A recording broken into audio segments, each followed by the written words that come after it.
ज्ञान सागर में पुनः आपका स्वागत है। आज हम सिख धर्म के विषय में आगे की चर्चा करेंगे।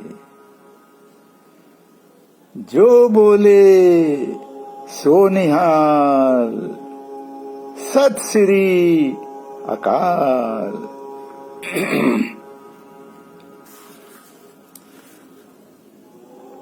गुरु गोविंद सिंह जी का मुगलों से टकराव हुआ और इसी क्रम में उनके पुत्रों की हत्या कर दी गई थी। इसकी शिकायत उन्होंने तत्कालीन बादशाह औरंगजेब से की थी। इसे जफरनामा के नाम से जाना जाता है।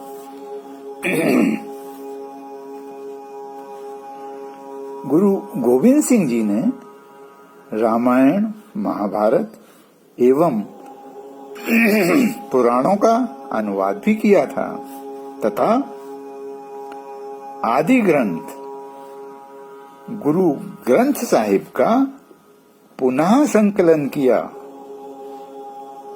यही सिख समुदाय का प्रमुख ग्रंथ है। जापू साहिब को गुरु गोविंद सिंह जी की वाणी माना गया है, जिसका सिमरन अमृतधारी सिख हर रोज सुबह करते हैं। दसम ग्रंथ में सद्गुरु गोविंद सिंह जी की पवित्र वाणी तथा उनकी रचनाओं का संकलन है। अब हम सिख धर्म की विचारधारा के विषय में चर्चा करते हैं। नंबर 1, निरंकार। सिखों के धर्म ग्रंथ में उस एक की व्याख्या की गई है। उस एक को ही निरंकार, पारब्रह्म आदि नामों से जाना जाता है। निरंकार का स्वरूप श्री गुरु ग्रंथ साहिब में शुरू में ही बताया गया है, जिसे मूल मंत्र कहते हैं। नंबर 2, जीवात्मा। जीवात्मा निराकार है। उसमें निरंकार के 4 गुण व्याप्त हैं। ओंकार, सतिनाम, कर्ता पुरख और स्वयंभंग। जीवात्मा को स्वयं को गुरु मत के ज्ञान द्वारा समझना आवश्यक है। सिख धर्म में इसे आत्मचिंतन कहा जाता है। सिख धर्म की शुरुआत आत्मज्ञान से ही होती है। आत्मा क्या है, कहां से आई है, इसका वजूद क्यों है, आत्मा के विकार क्या हैं तथा आत्मा विकार मुक्त कैसे हो सकती है। आगे बताया गया है कि आत्मा तो स्वयं ही निरंकार का अंश है तथा इसका ज्ञान करते करते निरंकार का ज्ञान हो जाता है। नंबर 3, पाप पुण्य दो एक समान। सिख धर्म के अनुसार इंसान खुद कुछ नहीं कर सकता। इंसान तो केवल सोचने तक ही सीमित है। इंसान वही करता है जो हुक्म में है, चाहे वह दान दे रहा हो और चाहे वो किसी की हत्या कर रहा हो। श्री गुरु ग्रंथ साहिब के शुरू में ही यह बात दृढ़ करवा दी गई है।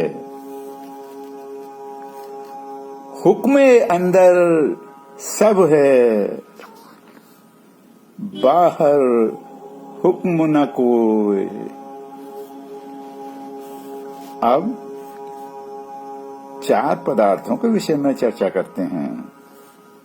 सिख धर्म में बताया गया है कि मनुष्य के लिए अपने जीवन काल में 4 पदार्थों का प्राप्त करना अनिवार्य है। नंबर 1 ज्ञान पदार्थ या प्रेम पदार्थ। इसमें माया में रहकर माया से निर्लिप्त रहने का ज्ञान है तथा सारे विकारों को त्यागना और निरंकार की प्राप्ति करना ही मुख्य विषय है। नंबर 2 मुक्त पदार्थ। ज्ञान के बाद ही मुक्ति है। अब माया की प्यास समाप्त हो गई है, मन और चित्त एक हो गया है। जीव केवल नाम की ही आराधना करता है। इसको ही जीवन मुक्त कहा गया है। नंबर 3 नाम पदार्थ।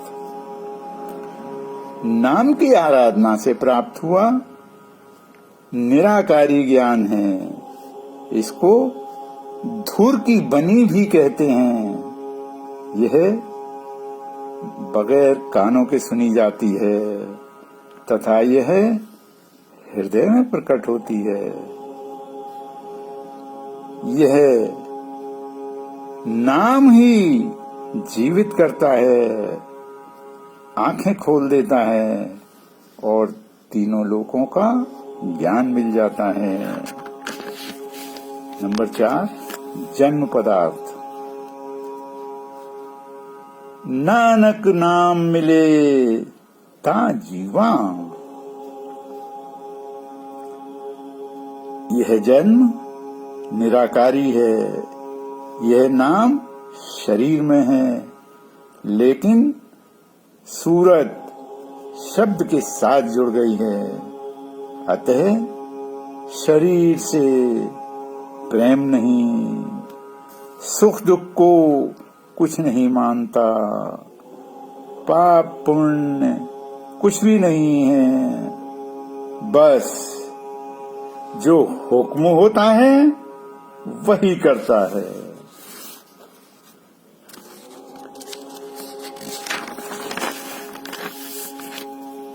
सिख धर्म में वस्तु पूजा का खंडन।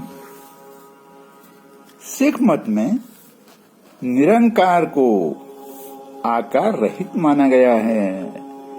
सांसारिक पदार्थ तो एक दिन समाप्त हो जाते हैं, लेकिन परब्रह्म कभी नहीं मरता, इसलिए उसे अकाल कहा गया है। जीवात्मा भी आकार रहित है, केवल कुछ समय के लिए ही शरीर से बंधी है। आत्मा का वजूद शरीर के बगैर भी है, जो आम आदमी की बुद्धि से दूर है। यही कारण है कि सिख मत मूर्ति पूजा के सख्त खिलाफ है। इसके अतिरिक्त सिख धर्म में सेवा भाव को अधिक महत्व दिया गया है। एक सच्चा सिख समय निकालकर दूसरों की सेवा करने को अपना धर्म मानता है। लंगर का आयोजन करना इसी बात का प्रतीक है। सिख धर्म में 4 बातों को निषेध माना गया है। नंबर 1 केशों को कटवाना। केशों को काटने वाला कौमी पहचान को मिटाने का दोषी माना जाता है। नंबर 2, तंबाकू का इस्तेमाल करना। तंबाकू के इस्तेमाल को झूठन खाने के समान माना गया है तथा यह भी माना गया है कि तंबाकू का इस्तेमाल करने वाला अपने तन मन को जलाकर आत्मघाती होता है। नंबर 3, कुठा, हलाल खाना। यह गुलामी स्वीकार करने के समान है। नंबर 4, पराई औरत या पराये पुरुष का संग करना। यह नैतिक जीवन की बर्बादी माना गया है। शेष अगले भाग में। वाहिगुरु जी का खालसा, वाहिगुरु जी की फतेह। धन्यवाद।